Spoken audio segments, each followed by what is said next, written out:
महाराष्ट्रातलं राजकारण बघून मला बोलल्याशिवाय राहत नाही. एकाचं खेटर एकाच्या पायात राहिलेलं नाही. एका बाईनं उखाणा लिहिला या राजकारणावर आजच्या. हे म्हणे फक्त माझे पती नाही, हे माझ्या काळजाचे ठोके आहे. खोके नाही बरं का, शब्दावर लक्ष द्यायला लागते. शूटिंग चालू आहे, सगळी चालू आहे म्हणून सांगतोय. हे म्हणे फक्त माझे पती नाही, हे माझ्या काळजाचे ठोके आहे. पण मी त्याला शोधते ज्याची या चळवळी मागे डोके आहे. मी त्याला शोधते ज्याची या चळवळी मागे डोके आहे. आणि साहेबांचं नाव घेते. काय झाडी काय डोंगर, बाकी सगळं ओके आहे. ही राजकारण सगळं खतरनाक झालेलं. याच्या सगळ्या प्रसारावर मी काय केलं, एक छोटीशी कविता लिहिली होती मध्ये, भोंगा नावाची कविता. मला बऱ्याच जण विद्यार्थी मित्रांनी म्हटलं सर ते भोंगा घ्यायचा बरं 100%. आता आपल्याला ट्रेन आहे तिकडे नाशिकवरनं धामणगावची, त्याच्यामुळं मला लवकर मला जे पाहिजे ते द्यायचं आहे. कारण काय आहे की आता असा चाळणीतनं गाडून श्रोता माझ्यासमोर बसलेला आहे. प्रत्येक रसिक हा ऐकायसाठी आलेला आहे आणि तुमच्या प्रतिसादातनं ते मला दिसलेलं आहे. त्यामुळे ते भोंगा नावाची जी कविता मी लिहिली, मध्ये भोंग्याचा वाद पेटलेला होता. तुम्हाला सगळ्यांना माहीत असेल. भोंगे हटाव, आणि कोण हटवायचे? आपणच. हसायची गोष्ट नाही, आपणच हटवायचे दादा ते. पण स्टेटमेंट झालं, अलीकडचे आणि पलीकडचे सगळे नेते त्याच्यावर कमेंट करायला लागले. हे सगळे नेते प्रसिद्धीसाठी हापापलेलेच असतात असं नाही, काही लोक चांगले असतात. पण अलीकडचे पलीकडे सगळ्यांनी त्याच्यावर कमेंट केल्या. गावात सुद्धा इलेक्शन चालू झालं ना, त्या गावावर आमच्या भोंगे फिरतात. खेड्या गावात तुमच्याकडे फिरतात का नाही मला माहीत नाही.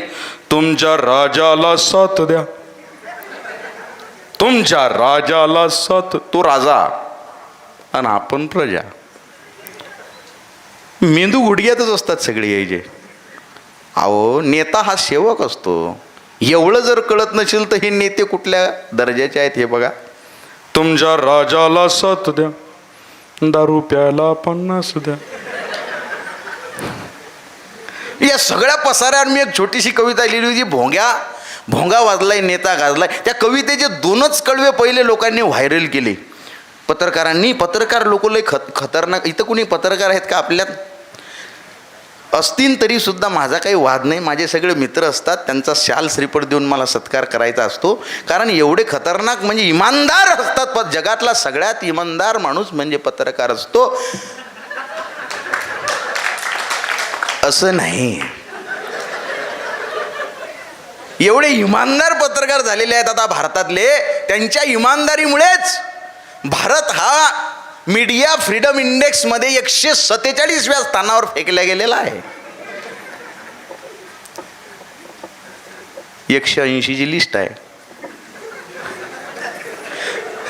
पण त्या पत्रकारांनी काय केलं सर, माझ्या तोंडाजवळ माईक धरला. मी पुस्तक प्रकाशन करून बाहेर आलो. आता मी साहित्यिक माणूस आहे. पुस्तक प्रकाशन करून बाहेर आलो मी. माझ्या तोंडापुढं माईक धरला. खतरनाक असतात पत्रकार. मला चाबी दिली. मला म्हटले समाजात असंतोष वाढलेला आहे, हे कवी लोक का बोलत नाहीत? माझ्या लक्षात आलं नाही. मी बोललो 12 मिनटं. कवी म्हणजे साधा भोळा माणूस असतो. 12 मिनटं बोललो. त्यांनी रेकॉर्ड करून ठेवलं आणि 7 दिवस दाखवलं नाही दादा. 8व्या दिवशी गणेश कला क्रीडा रंगमंचले एक भाषण चालू झालं. 11:15 वाजता दिली माझी कविता चालू करून. भोंग्याचा वाद पेटलेला आहे. कवी लोक राजकारण्यांना बोलायला लागलेले आहेत. सगळ्या महाराष्ट्रातनं मला फोन, अनंता भाऊ पुण्यात आहे का? अभि म्हटलं मी अकोल्याला लाव ना. टी व्ही लावा म्हणे. टी व्ही लावली, सगळीकडे माझीच कविता. भोंग्याचा वाद पेटलेला आहे. कवी लोक, साहित्यिक लोक राजकारण्यांना दगड मारायला लागलेले आहेत. आणि एडिटिंग एवढी खतरनाक केली होती. गार्डनमध्ये इंटरव्ह्यू घेतला आणि एडिटिंगमध्ये माझ्या मागं गाळ्या बिळ्या. असं वाटत होतं स्वारगेटच्या मेन चौकातच उभा मी. ते सगळं बघितलं. म्हटलं बा पत्रकार म्हणजे लोकशाहीचा खरा चौथा आधारस्तंभ आहे असं नाही. भोंगा वाजलाय, भोंगा वाजलाय, भोंगा वाजलाय, वाजलाय वाजलाय. नेता गाजलाय, नेता गाजलाय. खूप आतड्यापासून बाहेर आलेली कविता आहे बरं का ते. सच्चे रसिक आले की मी ते सोडत नसतो कविता. बाकीचं काही हो न हो, आतड्यापासून लिहिलेली कविता आहे. मी पहिलेच सांगितलं, कुठल्या धर्माचा पक्षाचा विरोधक मी नाही आणि परिपूर्ण कुठल्या धर्माचा आणि पक्षाचा सपोर्टर मी नाही. मी एका माणसाचा मुलगा आहे. माझे वडील पोस्टमन आहेत. पोस्टमन होऊन रिटायर झाले. त्यांनी मला आयुष्यभर एकच शिकवलं, गळ्या अनंता, आयुष्यभर तू फार पुढे जाशील, फार पैसा कमावशील, फार नाव कमावशील. आजही तुझे कार्यक्रम महाराष्ट्रभर, महाराष्ट्राच्या बाहेर होतात. आता मी तुला काय ज्ञानाच्या गोष्टी सांगेल, पण मी फक्त एकच गोष्ट म्हणे तुला सांगतो, गळ्या, ती मरेपर्यंत लक्षात ठेव. आणि ती मरेपर्यंत मी लक्षात ठेवणार आहे. ती गोष्ट म्हणजे कधी कुणाला म्हणे फसवून 1 रुपयासुद्धा कमावू नको आणि कुणाची बद्दुआ लागेल असं कधी आयुष्यात जगू नको. ते जगण्याचा मी प्रयत्न करणारा सामान्य माणूस आहे. मी माझ्या आतड्यातनं लिहिलेली कविता जर तुमच्यापर्यंत पोचली ना, तुम्ही ते घरी घेऊन जाणार आहात. भोंगा वाजलाय, भोंगा वाजलाय, भोंगा वाजलाय, वाजलाय वाजलाय, नेता गाजलाय, नेता गाजलाय, नेता गाजलाय, गाजलाय गाजलाय, भोंगा वाजलाय, भोंगा वाजलाय, भोंगा वाजलाय, वाजलाय वाजलाय, पोटा पाण्याची सोडून काम, म्हणा जय जय जय श्रीराम, जय श्रीराम. अरे थांब ना गळ्या, काय झालं तुला? जय, अरे थांब. काय करतोय तू? मी बिगारी काम करतो. मुलगा काय सुशिक्षित बेरोजगार आहे तो. अरे मुलगा कामधंदे करा. पोटा पाण्याची सोडून काम, म्हणा जय जय जय श्रीराम. घरी सीतेला उपवास, माय बापाले वनवास, घरची अयोध्या जळताना, घरची अयोध्या जळताना, प्रश्न रामाला पडलाय. भोंगा वाजलाय, भोंगा वाजलाय, भोंगा वाजलाय, वाजलाय वाजलाय, नेता गाजलाय, नेता गाजलाय, नेता गाजलाय, गाजलाय गाजलाय, नेक तू बंदा अल्लाचा, कर जिहाद मानवतेचा. एकच धर्म चुकीचा आहे का? आधीच सांगितलं, एक धर्म चुकीचा कोणताच नाही. कबीरांनी त्या काळात सांगितलं, पाथर पूजे हरी मिले, तो मैं पूजू पहाड, घर की चाकी कोई ना पूजे, जाके पीस खाए संसार. दगड पूजल्यानं देव भेटला असता तर मी पहाड पूजला असता हे सांगणारे कबीर फक्त हिंदू धर्मावर लिहितात का? भोंग्यावर त्या काळात लिहून गेले कबीर. काकर पाथर जोरी के मस्जिद लई बनाए, काकर पाथर जोरी के मस्जिद लई बनाए, ताचड़ मुल्ला बांग दे क्या बहरा हुआ खुदाय. अल्लाह बैरा झाला का? मी बोललो हे कबीरांनी त्या काळात लिहून सांगितलं. त्यामुळं कुठलाच धर्म चुकीचा आहे किंवा बरोबर आहे पूर्णतः हे खरं नाही. प्रत्येक धर्म चुकीचा आहे आणि प्रत्येक धर्मात काहीतरी घेण्यासारखं आहे. मुसलमान या शब्दाचा अर्थच आहे मुसल्लसे इमान, ज्याचा इमान जिवंत आहे तो मुसलमान. सलाम वालेकुम, वालेकुम अस्सलाम वरहमतुल्लाहि बरकातू. ईश्वर तुमचं सगळ्यांचं कल्याण करो, हा याचा अर्थ आहे. हे सांगणारा माणूस कधी आतंकवाद होऊ शकतो का? आतंकवादी नाही. पण शिकवल्या वेगळं जाते. जिहाद म्हणजे धर्म की रक्षा करने के लिए नंगी तलवार लेके काटते छुटो जन्नत मिलेगी. सांगितलं जातं धर्म को बढ़ाने के लिए नंगी तलवार लेके काटते छुटो जन्नत मिलेगी. आतंकवाद निर्माण झाला. हिंदुइझम हा काही चुकीचा कन्सेप्ट थोडी आहे. पण हिंदुइझम कुठनं आलं हे सगळ्यात आधी लक्षात घेणं गरजेचं आहे ना. 4 वेदांना प्रमाण मानणारे काही दर्शनशास्त्र आहेत आपल्या भारतात, त्यांना आस्तिकवादी धर्मशास्त्र म्हणतात. आणि जे प्रमाण मानत नाहीत ते नास्तिकवादी धर्मशास्त्र आहेत. जे नास्तिकवादी आहेत त्याच्यामध्ये Buddhism, Jainism, Jainism, Buddhism, Charvaka आणि हे जे 6 आहेत यातले बाकीचे तर लुप्त झाले. पण जे शंकराचार्यांपासून ब्रँच इकडे आलेली आहे ती खऱ्या अर्थाची आताची धार्मिक ब्रँच समजल्या जाते. तर शंकराचार्यांनी अद्वैताचा सिद्धांत मांडला. म्हणजे तू मी भेद नाही, हा ईश्वर, तो अल्लाह, तो येशू वेगळा नाही. मग अद्वैताचा सिद्धांत मांडणारे शंकराचार्य जर आमचा आधार असतील तर वर्णव्यवस्था, जाती व्यवस्था, धार्मिक द्वेष नाकारणारा धर्म आहे, पण तो कळलेला नाही. राष्ट्रसंत तुकडोजी महाराज म्हणतात, हिंदुत्व नाही है वेशभूषा, ना रंग है, ना जात है, ना पंथ है, ना पक्ष है, ना और कोई बात है. यह सत्य है, निज तत्व है, स्वयं प्रकाशी नित्य है, जिस पर खड़ा यह विश्व है, वही सच्चा हिंदुत्व है. पण हे हिंदुइझम कुणाला लक्षात येत नाही. नेक तू बंदा अल्लाचा, कर जिहाद मानवतेचा, बुरसटलेल्या चाली तू जपतो, लोकशाहीच्या डोळ्यात खुपतो, बुरसटलेल्या चाली तू जपतो, लोकशाहीच्या डोळ्यात खुपतो, बाहेरून विषाचा पेला, बाहेरून विषाचा पेला, कट्टरपंथीयांनी तुला पाजलाय, भोंगा वाजलाय, भोंगा वाजलाय, भोंगा वाजलाय, वाजलाय वाजलाय, नेता गाजलाय, नेता गाजलाय, नेता गाजलाय, गाजलाय गाजलाय, आम्ही भीमाची लेकर, तरी अशिक्षित आमची घर. बाबासाहेब आंबेडकरांचा विजय असो. घरी पुस्तक आहेत का? संविधान वाचलं का? मुलगा काय करतो? काही नाही, 10वी पर्यंत शिकले. तुम्ही? मी तर शिकलोच नाही. नाही दादा, शिका, संघर्ष करा, संघटित व्हा. हा मंत्र देताना सगळ्यात आधी शब्द वापरलाय शिका. मध्यरात्री पुस्तकं वाचणाऱ्या बाबासाहेबांना एका मित्रानं प्रश्न विचारला, अख्खं जग झोपलं बाबासाहेब, तुम्ही कधी झोपाल?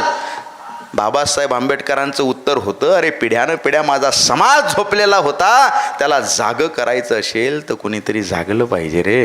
हे बाबासाहेब आंबेडकर जर आम्हाला वाटत असेल, आम्ही जर त्यांना मानत असू, तर आमची पुस्तकांशी मैत्री असली पाहिजे.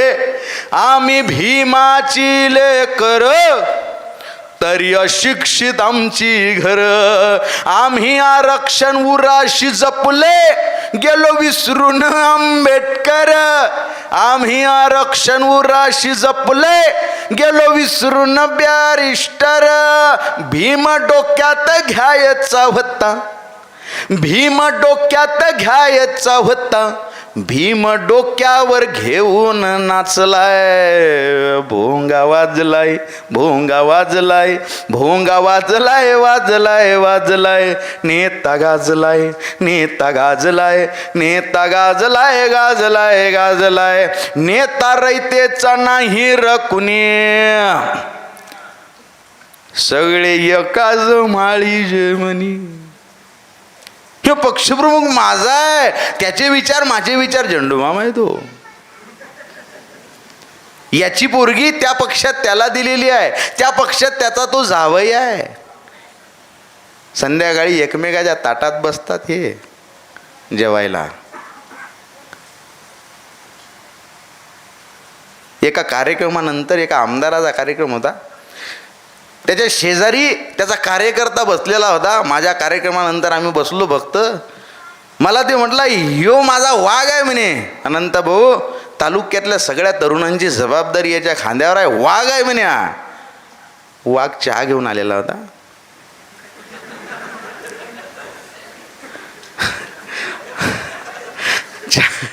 चहा घेऊन गेला वाघ डरकाळी फोडून. मग मला ते नेता म्हटला, पैशाही जुळवाजुळव लय गरजेची असते म्हणे, हे असे पाळून ठेवायला लागतात जवळ. खोटा बोलणारा माणूस मी नाही. कबीर, तुकोबा, ज्ञानोबा, बाबासाहेब, शिवबाचा भक्त आहे मी. विचारांनी चालणारा, खोटा बोलणारा माणूस नाही. फक्त त्याचं नाव मी सांगत नाही, नाही तर त्यांचं राजकारण अवघड आहे आणि ते जगले तर माझं अवघड आहे. मग नेता रयतेचा नाही र कुणी, सगळे एकाच माळी. आता तुमची लिंक लागेल ना महाराष्ट्राच्या राजकारणावर. नेता रयतेचा नाही र कुणी, सगळे एकाच माळी जमनी. कधी पक्ष न तत्व बदलतील, याची देवाला नाही र हमी. कुंकू एकाच्या नावाज माती, कुंकू एकाच्या नावाज माती, गर्भ दुसऱ्याच्या नावाचा धरलाय. भोंगा वाजलाय, भोंगा वाजलाय, भोंगा वाजलाय, वाजलाय वाजलाय, नेता गाजलाय, नेता गाजलाय, नेता गाजलाय, गाजलाय गाजलाय. राम भीमान अल्लाह हसतो, गावी एकाच ताटात बसतो. गावात खेड्यात जात धर्म एवढा इंटेन्सिटी नाही का? नाही. मी ज्या गावात राहतो ना, माझ्या गावामध्ये आता वाद व्हायला लागलेले आहेत. सोन्यासारखं गाव आहे आमचं. माझ्या घरापुढे मुदस्सीर नावाचा मुसलमान समाजाचा माझा मित्र आहे जिवलग. त्याच्या शेजारी सुशील दामोदर, सागर दामोदर बौद्ध समाजाचे मित्र आहेत. त्याच्या शेजारी फकीर शाह, सिकंदर शाह, त्याच्यानंतर मातंग समाजाचा खंडू. आम्ही सगळे एकामेकाच्या ताटात जेवायला बसलो हो, पण आम्हाला कधी एकामेकाची भीती वाटली नाही. दिल्लीवरून कुणीतरी आम्हाला सांगतं धर्म खतरे में है. मग आम्हाला वाटतं गावात मुसलमानांची संख्या वाढली का, लोकशाही धोक्यात आली का? धोक्यात काहीच नाही हो. धोक्यात फक्त राजकारण्यांची सत्ता असते. अरे वो मंदिर का प्रसाद भी खाता है, मस्जिद की खीर भी खाता है, वो भूखा है साहब, उसे मजहब कहाँ समझ में आता है. उपाशी माणसाचा भुकेपेक्षा मोठा धर्म नाही. त्यामुळं शेवटचं फक्त सांगतो, कविता संपत असताना, दिल्लीचा माणूस काय सांगतो याच्यावरनं आपल्या गावात भांडणं करू नका. काश्मीरचा मुसलमान कसा वागतो याच्यावरून गावातल्या मुसलमान मित्राचा द्वेष करू नका. अरे मला ज्या सरांनी शिकवलं गणित, 7वी पर्यंत मला गणित शिकवलं सर, त्या सरांचं नाव आहे शेख कासम सर. मला रांगेत उभं केलं, राष्ट्रगीत म्हणून घेतलं, प्रतिज्ञा प्रार्थना म्हणून घेतली. माझं चुकलं असेल तर मला त्यांनी मारलं सुद्धा, पण जितक्या दिवस मी त्यांच्या हाताखाली होतो त्यांनी मला माझा देश भारतच शिकवला, पाकिस्तान शिकवला नाही रे. मग मुसलमानांचा देश कसं करणार आहे? राम भीमन अल्लाह हसतो, गावी एकाच ताटात बसतो. आमच्या भुकेला धर्मच नसतो, धर्म दिल्लीत खतऱ्यात असतो. आमच्या भुकेला धर्मच नसतो, धर्म दिल्लीत खतऱ्यात असतो. यांची येशीन फिरत्यात पोर, यांची येशीन फिरत्यात पोर. आमच्या मढ्यावर धर्म भाजलाय, भोंगा वाजलाय, भोंगा वाजलाय, भोंगा वाजलाय, वाजलाय वाजलाय. नेता गाजलाय, नेता गाजलाय, नेता गाजलाय, गाजलाय गाजलाय. भोंगा वाजलाय, भोंगा वाजलाय, भोंगा वाजलाय, वाजलाय वाजलाय. असा सगळा राजकीय प्रपंच आता सध्या सगळीकडे आहे. मला राजकारणातलं फार कळत नाही. माझ्या अज्ञानातनं जन्माला आलेली छोटीशी कविता आहे ही. हळूहळू माझं अजूनच राजकारणाबद्दलचं अज्ञान वाढत जात आहे. ते फार वाढू नये अशी मी निसर्गचरणी प्रार्थना करतो.